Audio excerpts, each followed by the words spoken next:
ჩვენ პირდაპირ ეთერში ვართ და ჩემი სტუმრები დაპირებისამებრ არიან საკრებულოს თავმჯდომარე ირაკლი შიხიაშვილი და მერის მოვალეობის შემსრულებელი ქალბატონი სევდია უგრეხელიძე. დიდი მადლობა რომ მობრძანდით ჩემთან სტუდიაში და მადლობა მოთმინებისთვის, იმიტომ რომ ჩვენი წინა ბლოკი ცოტა გაიწელა.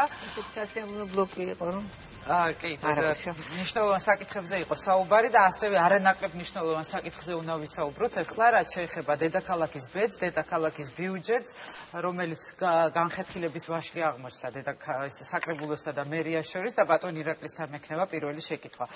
ბატონო ირაკლი, რატომ დადგა საკრებულოს მხრიდან საკითხი ასე, ან კოალიციური მთავრობა, ან ფედერალური მმართველობა?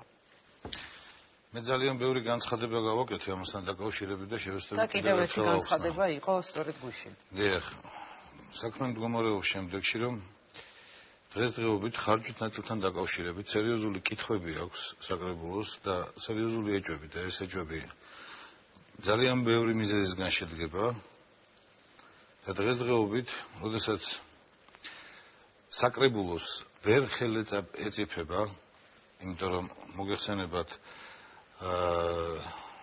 უფლება მოსილება შეჩერებულმა მერმა თავის დროზე დიდი შრომა გაწია იმისათვის რომ თავის თავზე მოერგო მთლიანად ძალაუფლება ქალაქში და პრაქტიკულად დისკრედიტირებული ყოფილა. ბიუჯეტის გაკონტროლებას გულისხმობთ, რომ არ შეუძლია საკრებულოს კონტროლი გაუწიოს? პოლიტიკის ვინაიდან და არანაირი ზედამხედველობა რეალურად არ აქვს საშუალება რომ გაწიოს. იმიტომ რომ თუნდაც აი ქალბატონი სევდია რომ რამოდენიმეჯერ დავიბარეთ და ვთხოვეთ რომ მობრძანებულიყო, ვალდებულება ქალაქ თბილისის მერსაც ჰქონდა რომ მობრძანებულიყო, გაწერილი იყო კანონში რომ ერთი მესამედის მოთხოვნის შემთხვევაში ის ვალდებული იყო და უყურებელიყო საკრებულოში, მაგრამ რომ არ მოსულიყო ამის მერე რა ხდებოდა ის აღარაფერს აღარ ნიშნავდა.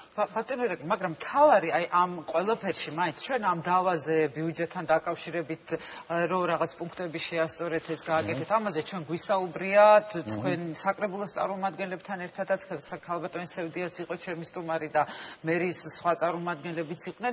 აი არჩევნებამდე ერთ-ერთი მთავარი კითხვა მაინც ალბათ არის ეს, რომ აი არჩევნებამდე დაარჩენილ საკმაოდ მცირე დროში თანამშრომლობის სხვა გზა გარდა აი ამ ერთგვარი ულტიმატუმისა, რომელმაც უკვე გაიჟღერა, რატომ ვერ მოიძებნა და რატომ არ შეიძლება რომ მოიძებნოს? მქონდა ქალბატონო ეკა შეხვედრა 2 დღის წინ ელჩებთან.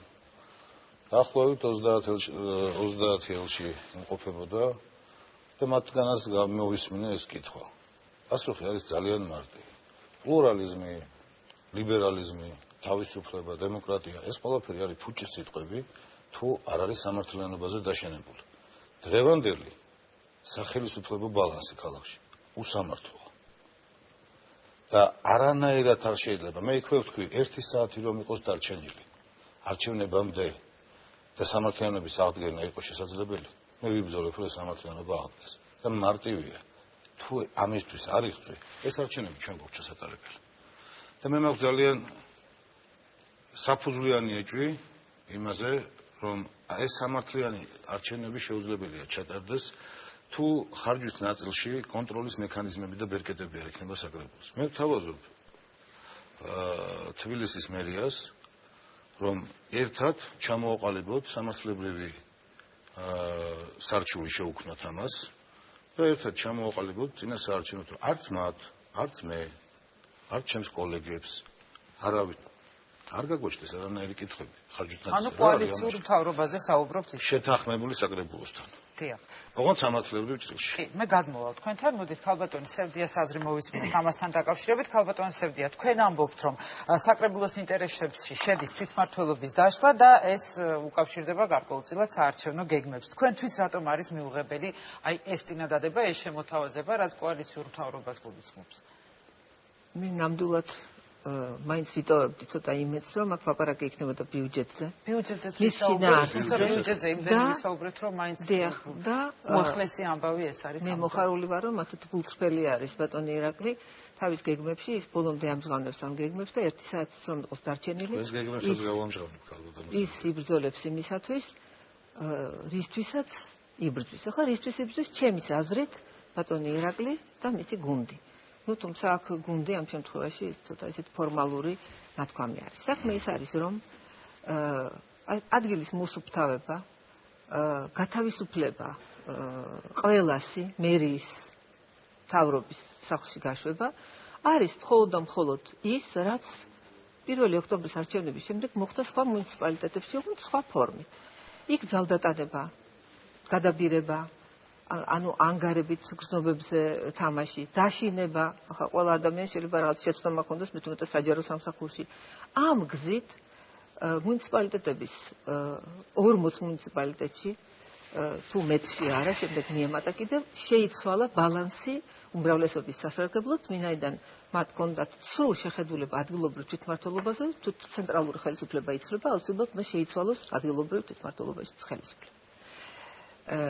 ეხლა ამ გზით ბატონი ირაკლი სურს განახორციელოს იგივე თბილისში, ვინაიდან მას გონია და მე მინდა გითხრათ, რომ აბსოლუტურად მცდარად გონია, რომ თითქოს თუ ადგილობრივ თვითმმართველობაში მერიაში იქნება იგივე მთავრობა, რომელიც არის, იგი შეძლებს რაიმე ზეგავლენის მოხდენას არჩევნების პროცესში. მე მინდა დავსვათ საგრებულოს რა ბერკეტია, მოახდინა, უკაცრავად თუ შეიძლება. მე არ გიშლიდეთ ბატონო ირაკლი. მე არ გიშლიდით.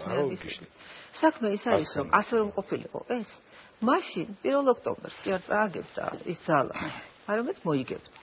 ეს ასე არ არის და მით უმეტეს თქვენ ალბათ დაახლოებით იცით ის ხსმენიათ მაინც, რომ როდესაც ხელისუფლებაში არის ყოფი ძალა, ეს თავისთავად ავტომატურად იზიდავს ხმებს, ასე რომ ეს აბსოლუტურად გამორიცხული არის, რომ ამით რაიმე დივიდენდი მოიპოვოს თქვათ ნაციონალურმა მოძრაობამ, ანუ საკრებულოს უმცირესობამ. მაგრამ ძალიან დიდი ქაოსი კი შეიძლება მოყვეს და მოყვება აუცილებლად ასეთ დაშლას საკრებულოსაც და რა მიზნებიც აქვთ მათ, ანუ მთავრობის გაშვებაში. მიუხედავად ამისა, ჩვენ ამაზეც თანხმობა განვაცხადეთ და ვთქვით, რომ გადადგება მთავრობა, გადადგნენ ნაციონალური მოძრაობიდან გადასული ის პირები, რომლებიც ნამდვილად აიმსახურებენ ნდობას არავისას და რატომ? იმიტომ რომ მათ ნდობა გამოუცხადას თავის დროზე როგორც ნაციონალური მოძრაობის წევრებს. ისინი ასე შევიდნენ თბილისის საკრებულოში. არავინ არ იცის დღეს ის ხალხი ვისი მომხრია. ან მოსწონთ თუ არა ის, რომ ესენი გადაბარგდნენ ქართულ ოცნებაში და სკამებს მიყვნენ. თუმცა ბატონი ირაკლი საუბრობდა ქალბატონოსებთან, ცოტა კორექტული იყავით გადაბარგების დროს, იმიტომ რომ თქვენც გადაბარგდით მერიაში, მე გიგი უგულავას შემწეობთ, ოღონდ თქვენ ზუსტადაც რომ შეგიყვანათ საკრებულოში. თუ შეიძლება ქალბატონო ეს სასაცილო რამეზე ვილაპარაკოთ, მე გიგი უგულავას და ნაციონალური მოძრაობის წევრი ვიყავი და რჩევი, სად გადაბარგდი. მაგრამ ამ შემთხვევაში საქმე ის არის, ეს არის ზუსტად საზოგადოების მოთხოვნა, ამას ვერავინ ვერ იწუხდა, რომ ციყოს კანონის მოთხოვნა უნდა შესრულდეს, ვინაიდან საზოგადოების მოთხოვნა პირველ რიგში არის კანონის დაცვა. კი, ბიუჯეტის კონტროლთან დაკავშირებით ქალბატონოსები გააქვთ უვინდოს სიმართლე ველაპარაკოთ საზოგადოებას? შეგიძლიათ რომ იყოს გულწრფელი შეგიძლიათ იყოს? გულწრფელი შეგიძლიათ იყოს? მიყავით რა გთხოვთ, ძალიან გთხოვთ, იყავით გულწრფელი. მე კიდე გთხოვთ, ნუ გულწრფელი იყავით, გთხოვთ, ცუდი ყველაფერი მიყავით. მოდით დავასრულოს ქალბატონოს სევდიაბლეთ. როგორ შეგეგადრებათ? აგერ გაჩვენებთ თქვენ გულწრფელობას, დაგაგითხოვთ მე. არ გაგეხარდებათ. რა თქმა უნდა, გამიხარდა. თქვენ ბევრჯერ გაგახარეთ, სამ პორტუგალიაში ვიყავით. ბატონო ირაკლი, მოდით დავასრულებინოთ ქალბატონ სევდიას და მე თქვენ მოგცემთ გაუცილებლად ჩანაცვლება. მე მაინტერესებს ბიუჯეტის კონტროლთან დაკავშირებით პრობლემა არის სწორედ ეს, რაზეც საუბრობდა ბატონი ირაკლი. ახლა მე რომ თქვენ გითხრათ, და რომ არ აქვს საკრებულოს ამის ბერკეტი. კოალიციური მთავრობა იქნება თუ არა ამის გარკვეული გარანტი? დამტკიცდება, მთავრობამ განაცხადა, რომ გადადგებიან ყველანი, თუ გადადგებიან ნაციონალური მოძრაობიდან გადასული წევრები, რომელთაც თანამდებობები უჭირავთ. ამ დროს ხაზი გაუსვათ იმას, რომ ესენი სახლში უნდა წავიდნენ მთავრობის წევრები, ხოლო ესენი დარჩებიან საკრებულოში საკრებულოს წევრებად, პოლიტიკური ასპარეზი ექნებათ, სკამებს დაემშვიდობენ. თუ ისინი ჩვენ გვეუბნებიან, რომ სკამებს ვარ ჩაჭიდებულიო, ის საკრებულოს წევრებად დავჩებით. ის საკრებულოს წევრები, თანამდებობები, საკრებულო იშლება. ტყუილებზე ნოვილაპარაკებთ, რატომ ატყუებთ საზოგადოებას? ჩამომიტყოლეთ, რა უფრო მნიშვნელოვანია მაინც ამ შემთხვევაში? ბიუჯეტი დამტკიცდეს. ხოლო ამ შემთხვევაში შემოთავაზება არის ასეთი, რომ ბიუჯეტი არ დამტკიცდეს და ისე მოხდეს ეს დაშლა მთავრობისა და საკრებულოს. რაზეც ჩვენ თანახმა არ ვართ. ეს არ შედის თბილისის მოქალაქეების ინტერესებში. საბოტაჟი მოქალაქეების მიმართ თბილისის მოდით მოვისმინოთ ბატონი ირაკლის და მე მინდა გითხრათ, რომ საფუძვლიანი ეჭვი, როცა ვსაუბრობთ იმაზე, თუ ვინ ვისთვის იბრძვის ბიუჯეტის მისაღებად, იმაშიც მდგომარეობს, რომ ქალბატონ სევდიას მისი თბილისის ადვოკატის ორგანიზაციის დასაფინანსებლად 400,000 ლარი ქონდა ყოველთვე მისაღები. ამ წელს ერთი წამი საკუთრებაა ბატონო ერაკლი. კი თქვენია. და გიხსნით რატომ? თქვენი საზოგადოებასაც არ ეხმარებოდა ბატონო. თქვენი საქმეც მაგაშია, როცა არ მახსოვს ის რაც არ არსებობს რა, აქედან გამომდინარე, როცა არაფერს. 9 მილიონი ბიუჯეტში თქვენ არა გაქვთ გათვალისწინებული ქალბატონო სევდია თბილისის ადვოკატად. ხო? თბილისის ადვოკატში რო უფასოდ მუშაობს, ამდენი სტუდენტი და 500,000 ლარი რეალურად რაში იხარჯება? კიდე ადვოკატების ხელფასი. ნაცმოძრაობის აქტივისტების მხარდასაჭერად. სასაცილო. დიახ, სასაცილო ეს ნიშნები რომ არ გაქვს. ეხლა მეორე, სევდია, რატომ არ შეიძლება ამაზე კონსენსუსის ქალბატონი თუ შეიძლება, რომ არ იფიქროს, ქალბატონმა სევდია. რას აკეთებ? კარგით, მოდით. ეხლა ბატონი ირაკლის მივცეთ მას შტაშუალებად. თქვას თავის მოსაზრება. საბრძოლოებამაც არ იფიქროს, რომ მე ქალბატონი სევდიას მიმართ რაღაცა ის პირადული, რაღაცა ესეთი ის გამოჩნია. აი აქვე მინდა თქვენი საშუალებით თბილისის კორპუსი, რომელიც შეიქმნა, მე ვთვლი, რომ ეს მართლა წარმატებული პროექტი იყო თბილისელებისთვის და მართლა ძალიან ბევრი საქმე გადაწყვეტა და ქალბატონი სევდია ერთ-ერთი მართლაც სულის ჩამდგმელი და მხარდამჭერი იყო ნაციონალური კორპუსის შესაქმნელად. თბილისის კორპუსი, როდესაც არა ნაციონალური მოძრაობა გამორიცხეთ ამ შემთხვევაში. არა, თბილისის კორპუსი მის სამხანაგობებს თუ რა ქვია? არა, თბილისის კორპუსი, როდესაც იქნებოდა, ქალბატონი სევდია და ზურაბ კიკალიშვილი გარკვეულწილად თქვენ წყვიყავით ერთად ამ საქმეში ჩაბმული და რეალურად მონაწილეობდნენ იმაში, რომ შექმნილიყო მართლაც კარგი ინსტრუმენტი თბილისელებისთვის ძალიან ბევრი პრობლემის გადამყარი. არ ვიყავი, მაგრამ კარგი პროექტი იყო ნამდვილად. ძალიან და იურიდიულ კონსულტაციებს და ასეთ რაღაცებს ხო არა, მე არ ვიყავი მაგაში ჩართული და ეხმარებოდა ამ სიტუაციას. უბრალოდ მე მაგრამ თბილისის კორპუსთან ეს იოსელიანი იყო მაგაში. არა, ქალბატონო სევდია, თქვენ ბრძანდებოდით ამის შესახებ ძალიან ბევრმა თანამშრომელმა იცით. თბილისის კორპუსის შესახებ ძალიან ბევრმა თანამშრომელმა იცით ამჯერად ქალბატონო სევდია, თუმცა ძალიან ბევრი კარგი საქმე გაკეთდა ამ კორპუსის საშუალებით. ძალიან ბევრი საქმეზე საუბარს ვერ მოვასწრებთ თუ ერთმანეთს. და ამ კორპუსის გაკეთდა მაგრამ არ ვიცი რატო ჯერ ახლა გაბრალებ ქალბატონო სევდია ყვები იმ სინამდვილეს რაც აღედა 2009 წელს მე ამ ეს კარგი საქმე რეალურად გაკეთდა მე ბინათ მესაკუთრებდა ამხანაგობის ასოციაცია ქალბატონი სევდია ზურაბ კიკალიშვილთან ერთად აქტიურად იყო ამ თემაში ჩართული და შემდეგ ამ ასოციაციის საშუალებით 5 მილიონი ფული გაიტანეს პარტ-აქტივის დასაფინანსებლად კოორდინატორების და აქტივისტების ნაციონალური მოძრაობის. თქვენ ამის მტკიცებულებები გააქვთ მტკიცებულებები მაქვს და ამ მტკიცებულებებს ქალბატონო სევდია მე ძალიან კარგად მივხვდი რომ ძალიან ძიმე მდგომარეობა მე ხა აქ საჯაროდ გამოვიდეს ეს ინფორმაცია არ არის ეს სასაცილო ბოლოში იქნება ქალბატონო სევდია. უბრალოდ მე გეტყვით რა საფრთხეებია დღესდღეობით ფურდობას კი არ გაბრალებთ. იცით რა არის თქვენ კიდევ ასევე იყავით ქალბატონო სევდია. ეს მართლაც ძალიან სერიოზული ბრალდება რაზეც ველაპარაკობთ იმედია ამის მტკიცებულებები გააქვთ. რომელმაც გაყიდა თბილისის მიწები და თქვათაშორის რიყის ტერიტორიაც რომ გაიყიდა მაშინ იმ კომისიაში მოღვაწეობდა და მაგრამ არა აქ ამბობთ პრაქტიკულად ესე იგი ქალბატონი სევდია რომელიც იყო უფლებადამცველი ბრალდებულის უფლებადამცველად გადაიქცა მხოლოდ და ამ გარკვეულ მოქმედებებში მას ირიბი თუ პირდაპირ დამოკიდებულებები გააჩნდა მე მესმის ხა ქალბატონს ვესაუბრები და მართლა ძიმე მდგომარეობაშია ჩავარდნილი იქიდან გამომდინარე მე ვიცი რომ გეხერხებოდა ამდენ წყულს არ ველოდი მომისმინე ქალბატონო ანუ თქვენ ისევ საუბრობთ არამიზნობრივ ხარჯვაზე ბატონო ირაკლი თანხების არამიზნობრივ ხარჯვაზე ქალაქ თბილისში რომ დღეს თქვენ მე ვარ მამაკაცი და არა რაზედაც არის ბრალდებული ქალაქ თბილისის მერი და რაზედაც დღესდღეობით სასამართლო მიმდინარეობს ქალბატონი სევდია იმ კომისიის წევრი იყო და რეალურად იყო იმ პროცესებში ჩართული როდესაც ამაყოფენ იმით რომ 2007 წლის ბიუჯეტიო პრივატიზაციის ხარჯზე შეივსო 850 მილიონიანი ბიუჯეტი რომ შემოქონდა ქალბატონო სევდია იცოდით რომ ამ ბიუჯეტის შესავსებად უნდა გაგიყიდათ ფირმის ჭალები თბილისის ზღვის მიმდებარე ტერიტორია სერიოზულად გონიათ რომ მე არ ვიცი რას ვაგზავნი საქართველოში არა მაშინ თუ კარგია ეს ხო იცით თქვენი უმრავლესობის წევრები რას აგზავნიან როგორ არ ვიცი არამიზნობრივ ხარჯებთან დაკავშირებით მაინტერესებს რა ამასთან დაკავშირებით რეალურად იყო მართლაც საკრებულოს კომისიის მონაცემები დიახ უნდა მეც მინდა რომ მოვასწროთ თქვენ ეს რამეს გადაცემა გამოგვიყვება უამრავი ადამიანი მოვიდა საკრებულოში და თქვენ რომ ეხლა ფსევდო შეხვედრებს ატარებთ მოსახლეობასთან, ეგ არის ძალიან ცუდი. თუ ნამდვილი შეხვედრა გინდოდა, თქვენ ამდენი ხნის განმავლობაში მერის მოვალეობის შემსრულებელი ხართ. ძალიან ბევრ ადამიანს ვხვდებოდი. გაგეღოთ ერთხელ კარი და რეალურად გაგეკეთებინათ მიღება ისეთი და მოისმენთ იმ ადამიანების დამოკიდებულება და მოსახლეობის ცოტა მძიმე მოსასმენი იქნებოდა. ბატონო ირაკლი, დამაცადეთ რომ დავსვა შეკითხვა ქალბატონ სევდი არამიზნობრივ ხარჯებზე მუდმივად არის საუბარი, ეხლაც საუბრობდა ირაკლი შიხიაშვილი ამაზე.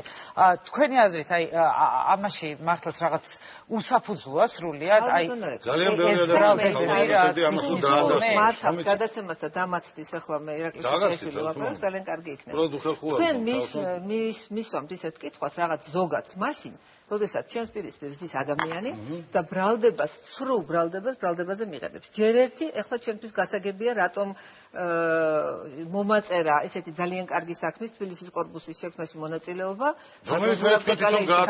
დავაცადოთ ბატონო ირაკლი, იმიტომ რომ დრო მეწურება და მოვისმინო. ბატონო ირაკლი.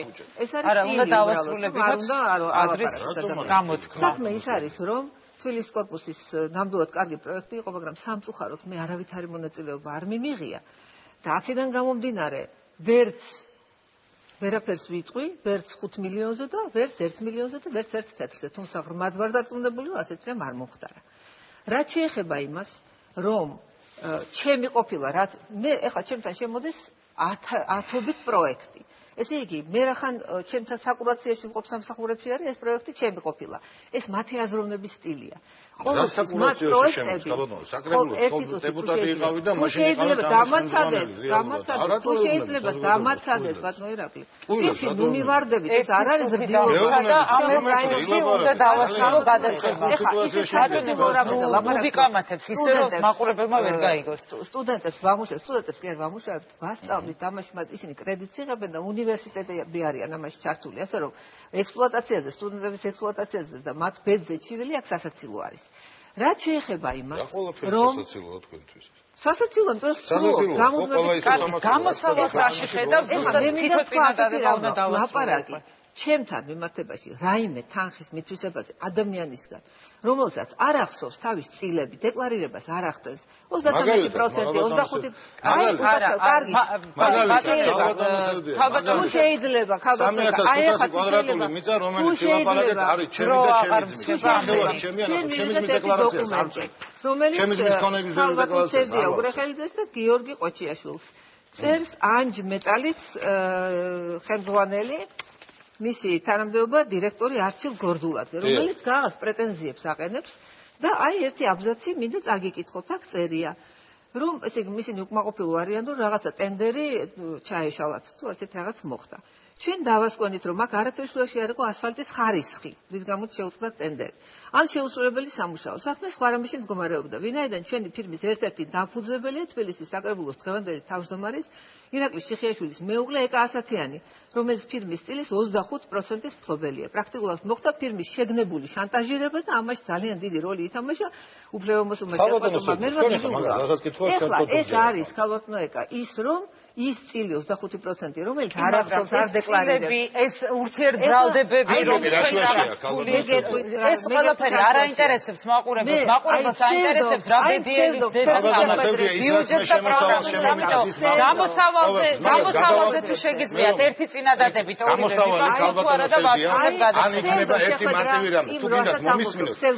საკრებულოში ვერ მოგიყვანეთ რომ რაღაცა გაგაგებინოთ, იქნება მაინც მომისმინოთ, თუ შეიძლება. საქმეზე მომიყვანოთ. საქმოთ ვერა. საქმეზე კი. საქმეზე ველაპარაკებით. საქმე ის არის, რომ იმ ფსევდო შეხვედრები მოვიდა ჩემთან ერთი მოქალაქე, ჩემთან კი არა, გამოაცხადა იქ იჯდა 100 კაცი და თქვა: კი, მაგრამ თქვენ თუ არ გენდობიანო, მე არ ვენდობი შიხიაშვილს, რომელსაც არ ახსოვს სადღაც წილები აქვსო. კარგით, გამოსავალი რაშია? ნდობა, ბიუჯეტის ნდობა 1/12 შეუძლიათ ამ ხალხს. 1/12 ხომ ხარჯავთ.